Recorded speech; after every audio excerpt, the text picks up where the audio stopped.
Baik teman-teman, ternyata ini adalah video part 3 dari stereokimia. Sebelum kita ke mekanisme E1 E2, ternyata ada stereokimia yang tiga dimensi dari sikloheksana. Jadi sikloheksana ini ada konformasi tiga dimensinya. Sikloheksana, siklo tuh berputar, apa, lingkaran gitu ya. Heksana karbon 6. Berarti karbon yang 6 yang strukturnya tuh lingkaran bentuknya. Bagaimana sih struktur tiga dimensinya gitu. Nah, benarkah semua senyawa siklik itu adalah planar atau datar? Kan kalau kita gambarkan senyawa siklo itu rata-rata kan gini, kayak gini nih, sebentar. Kayak gini kan, datar gini kan. Nah, apakah benar dia datar? Oke. Ternyata ada beberapa memang yang datar ya. Contohnya itu ini, siklopropana, C-nya ada 3. Kita kita ingat ya bahwa atom karbon itu kan identik tetrahedral kan. Iya nggak? Tetrahedral kan dia 4 gugus karbon ya, 4 gugus substituen. Nah, itu membentuk segi 4. Nah, sudutnya segi 4 itu jarak antar ikatan-ikatannya itu 109,5 derajat. Nah, 109,5 derajat. Nah, sedangkan ini tidak sampai 109 derajat. Ya enggak? Cuman 60 derajat. Artinya dia berupaya bagaimana tolakannya tuh supaya bisa 109,5 derajat. Ya kan, supaya membentuk tetrahedral. Ini kan tidak membentuk tetrahedral nih teman-teman, ya kan, sudutnya sangat sempit sekali. Yang harusnya itu kan ini yang apa, garis ini ya, ikatan ini C dengan C ini, dia kan membentuk 109 ini, berarti dia harus bergeser ke sini. Nah inilah nah inilah dia tuh sebenarnya tuh menderita dia, ya, menderita banget ini. Harusnya dia membentuk tetrahedral atom C nya ini, tapi karena dia siklo propana cuma 3 begini, jadi sudutnya kecil banget. Kemudian diikuti siklo butana. Nah, sudutnya mulai besar nih, 90 derajat. Mulai aman lah. Nah, ini juga mulai aman nih. 108 derajat Celcius yang siklopentana. Nah, yang paling aman ya sikloheksan. Dia paling aman banget karena dia lebih dari 109, dia 120 nih. Jadi leluasa dia bergerak. Kita ingat, kenapa dia leluasa bergerak? Karena kan setiap atom ya, ini kan memiliki elektron. Pastinya terjadi tolak menolak kan teman-teman kan? Terjadi tolak menolak kan antara elektron dan elektron, negatif dengan negatif. Nah, yang ini paling besar tolakannya nih. Dia berupaya membentuk tetrahedral. Tolakan paling minimumnya 109,5 ini. Nah, yang ini paling leluasa dia. Paling tidak menderita lah. Kalau ini dia menderita nih, dia pengen leluasa gitu ya kan, tolak menolaknya besar banget nih. Gitu ya teman-teman ya. Jadi ini tidak stabil, ini stabil. Gitu.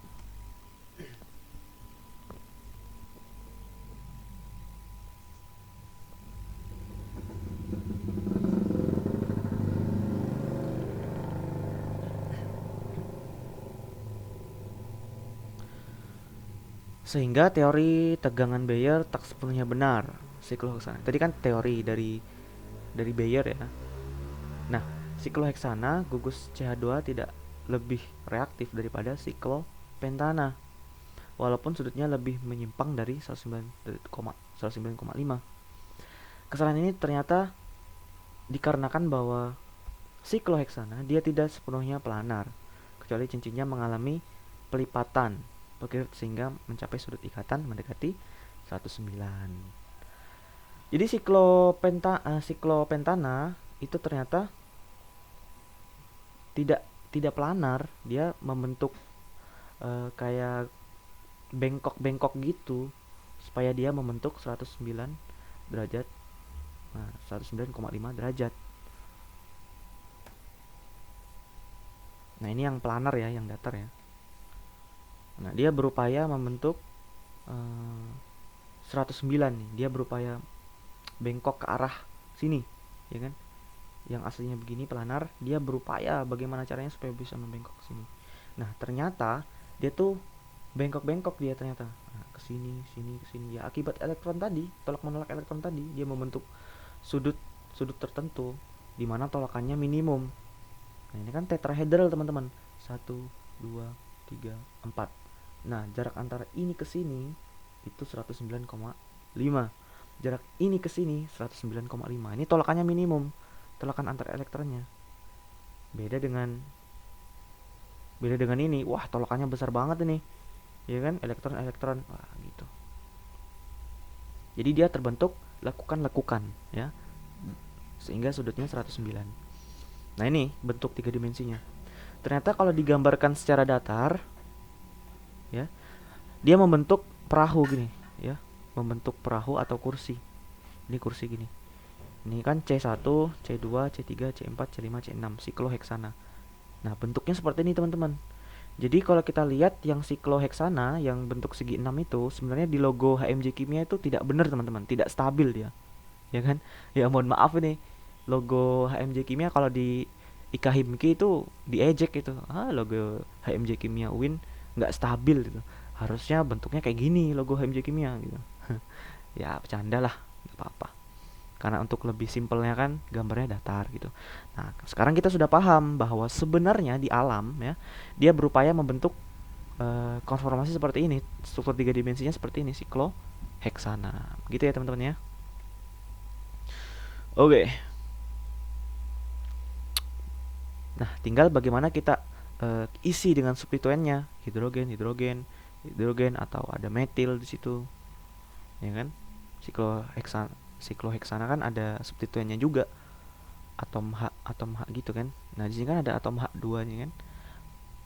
Ya, atom H2 gitu. Seperti ini, teman-teman.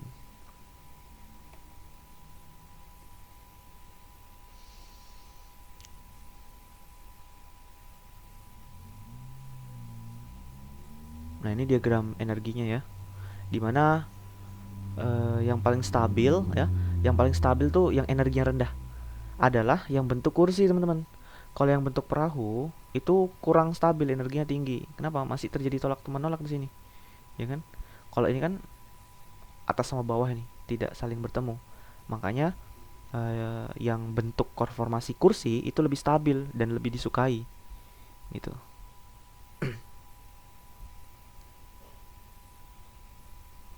Nah, yang paling stabil yang ini ya. Nanti teman-teman berarti sudah bisa mengurutkan. Nah, ini yang planar nih. Yang planar ini sangat-sangat tidak stabil. Logo HMJ Kimia tuh aneh tuh. Harusnya stabil kayak gini nih. Makanya banyak terjadi masalah itu. Iya. Ya, dalam kehidupan juga banyak masalah sih.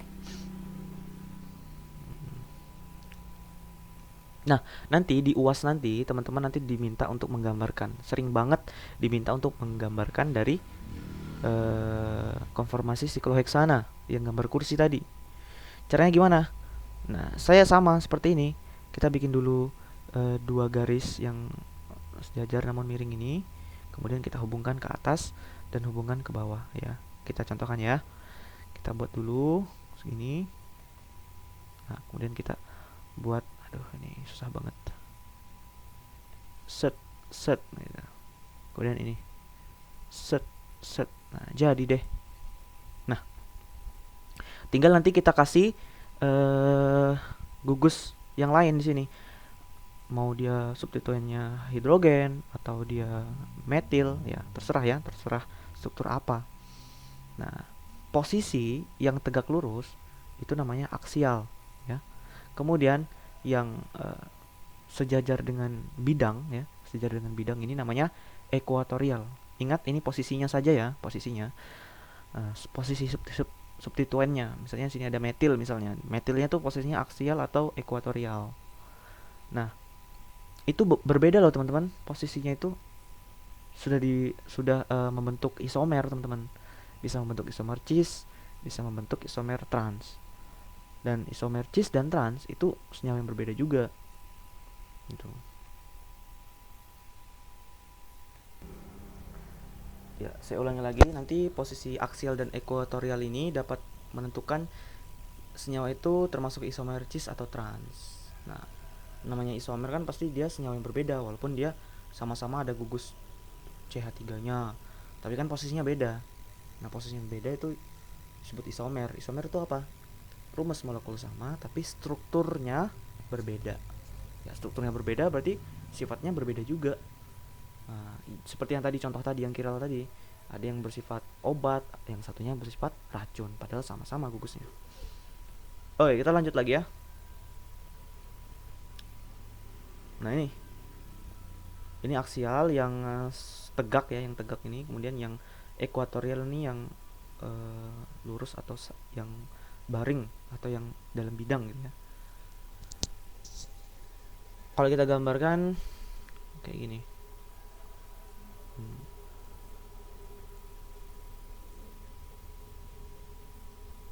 Nah, terserah saja gambarnya bagaimana. Nah, yang aksial itu yang kalau saya, patokan saya, ini tips dari saya aja ya. Yang sudut yang lancip-lancip ke atas itu bikin aksial dulu. Ini kan lancip ke atas, ini lancip ke atas, ini lancip ke atas kan. Nah, maka dikasih aksial, kemudian di sini kasih aksial. Nah, di sini juga dikasih aksial. Jadi ada 3.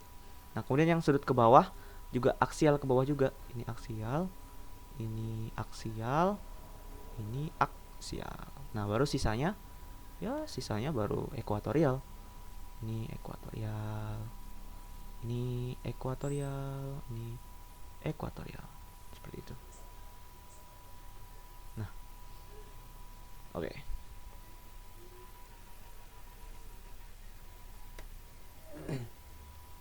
Oke, ini teman-teman coba ya nanti yang mana yang aksial, yang mana ekuatorial.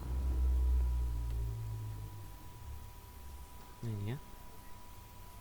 Mudahnya ya, yang sudut lancip ke atas kita buat aksial dulu. Ini sudut lancip ke atas, aksial, aksial. Nah, berarti yang di atas ini ada 3 aksial ya, yang di bawah juga ada 3 aksial. Ini kan sebenarnya datar aja.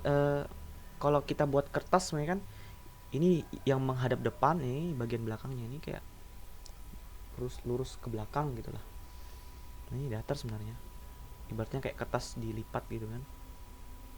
Kalau di kelas sih saya bisa buatkan, tapi di sini nggak bisa di videonya. Nah, intinya yang di atas, di permukaan atas ya, ini ada 3 aksial, yang di bawah juga ada 3 aksial. Nah, ini sejajar dengan bidangnya gitu. Nah, ini bentuk 3 dimensinya teman-teman. Sebenarnya sikloheksana seperti inilah. Oke, tuliskan struktur gugus X sedemikian rupa sehingga membentuk konformasi anti dari A. Di sini ya, anti dari A. Ya. Nanti teman-teman kerjakan ya. Nanti kita bahas di WA. Ternyata substitusi ekuatorial itu lebih disukai karena lebih stabil. Mengapa lebih stabil? Ya, kita lihat di sini. Substitusi ekuatorial lebih stabil. Lihat, kalau dia aksial terjadi tolak-tolakan juga. Nah, ini kan ada elektronnya nih, kerapatan elektronnya tinggi. Nah, dia saling tolak menolak. Kan aksial ada 3 kan ya. Dia di sini tolak menolak nih teman-teman. Beda ketika dia tuh posisi ekuatorial. Kalau dia di posisi bidang, dia mau tolakan sama siapa sih? Samping-sampingnya juga kurang, nggak ada gitu. Kalau ini dia berhadapan, depan-depanan. Nah, di bawahnya juga sama. Ekuatorial, aksial yang di bawah juga sama, dia tolak menolak juga. Nah, ini ya. Gaya tolak menolak van der Waals.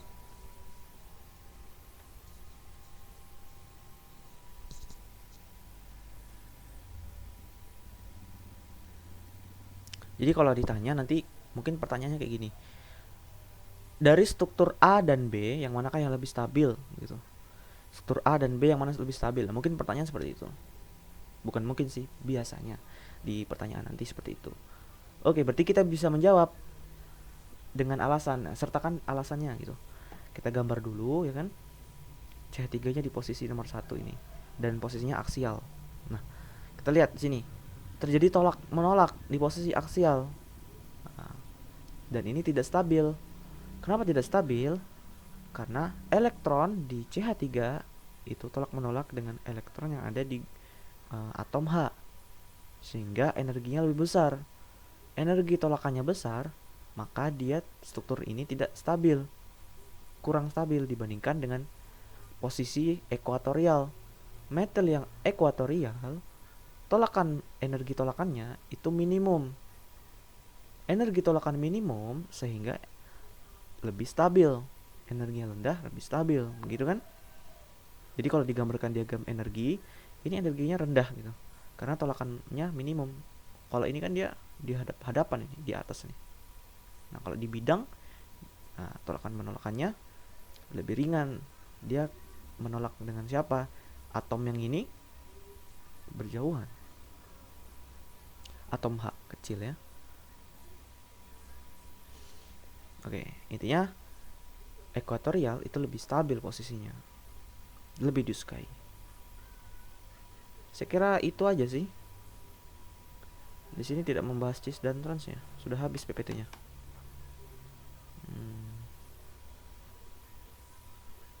Ya, kalau misalnya cis dan trans ya, misalnya ada pertanyaan cis dan trans, teman-teman patokannya kayak gini. Ada gambar yang bagus kayaknya. Ya, misalnya ini CH3, di sini juga CH3 ya. Berarti kan nama strukturnya kan 1,2 dimetil ya kan. Ini dimetil, ini metil. Berarti kan dimetil 1,2. Nah, kalau posisinya sama-sama aksial ya kan? Ini adalah posisi cis. Cis lagi, trans. Oke, saya ulangi lagi. Kalau dia posisinya aksial, ini boleh teman-teman catat ya. Misalnya nanti kalau keluar ujian cis dan trans, kalau dia aksial, ini CH3 itu posisinya cis. Ya kan? Tipsnya adalah trans itu dia zigzag atau atas bawah atau silang ya. Ini kan silang nih. Ini ke sini. Atas bawah. Nah, berbeda kalau cis. Kalau cis dia itu ekuatorial sama aksial. Ini kan dia kayak berhadapan ini kan. Ekuatorial sama aksialnya kayak berhadapan kan. Nah, ini cis nanti. CH3. Misalnya ini subtitlenya CH3, ini cis. Tapi kalau misalnya dia di sini CH3, di sini CH3, ya kan ini kan menyilang, berarti dia trans. Ingat aja konsep dari trans itu kan dia menyilang tuh. Kalau cis dia kayak berhadapan gitu kan. Nah, bagaimana kalau subtitlenya itu 1,3? Ya. 1,3 misalnya. Sini 1, 2, 3. Nah, berarti CH3. Gimana? Apakah cis atau trans? CH3. Apakah cis atau trans? Lihat, ini berhadapan apa enggak? Nah, ini berhadapan ya, teman-teman. Ini berhadapan. A sama A, ya, berhadapan. Berarti kalau berhadapan cis. Kalau misalnya CH3 ya di sini, ini kan silang nih, set. Ini juga set. Nah, sudah saya gambar. Ini kan silang dia. Berarti dia trans. Bisa dipahami ya? Sebenarnya kalau ditulis papan tulis lebih mudah, tapi ya ini keterbatasannya. Nggak apa-apa. Silakan soal-soal yang ada di sini nanti teman-teman jawab. Nanti sebagai bahan latihan kita, teman-teman bisa jawab di WA ya. Terima kasih atas perhatiannya. Sepertinya ini stereokimia sudah. Kita lanjut ke mekanisme E1 E2. Terima kasih. Wassalamualaikum warahmatullahi wabarakatuh.